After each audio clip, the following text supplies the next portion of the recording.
Hi everyone, welcome to my channel Ramesh possibility truths. So truths కాబట్టి కొన్ని truths మాట్లాడుకుందాం. రీసెంట్గానే నేను ఒక క్లయింట్తో మాట్లాడానండి.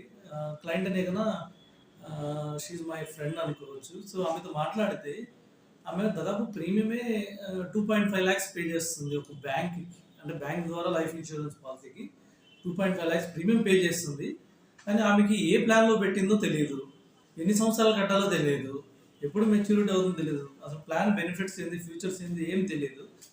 ఆమె నన్ను అప్రోచ్ అయింది. జస్ట్ ఈ ప్లాన్ ఎలాంటిదని అడిగితే నేను బాండ్ దాని సాఫ్ట్ కాపీ మెయిల్కి వచ్చి ఉంటుంది కాబట్టి ఆ ప్లాన్ తీసుకొని నేను ఒకసారి చదివితే సో షాకింగ్ న్యూస్ ఉంది. యాక్చువల్లీ అది 20 years పే చేయాలని ఉంది, 2.5 lakhs. సో ఆమెకేమో మిస్గైడ్ చేశారు, ఓన్లీ 3 years కట్టమని చెప్పారు. సో ఆమె 2 years కట్టింది ఆల్రెడీ.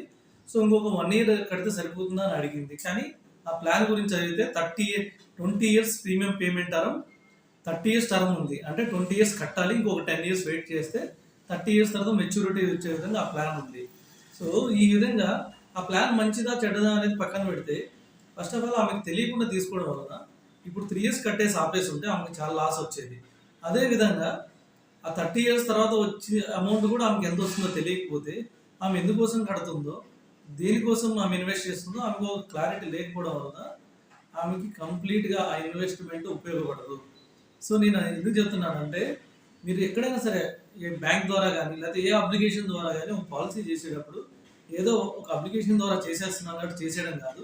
దాని గురించి మీరు క్లియర్గా 1-2 సార్లు చూడండి. మీకు క్లియర్గా మైండ్లోకి వెళ్ళాలి. మైండ్లోకి వెళ్ళిన తర్వాత మీకు క్లారిటీ రావాలి, ఎంత అమౌంట్ వస్తుంది, ఏ ఇయర్ ఎంత అమౌంట్ వస్తుందో కూడా మీకు రావాలి. అలా ఇన్వెస్ట్ చేస్తే మీకు ఫ్యూచర్లో మీకు కావాల్సిన ఒక పెద్ద అమౌంట్ వస్తుంది.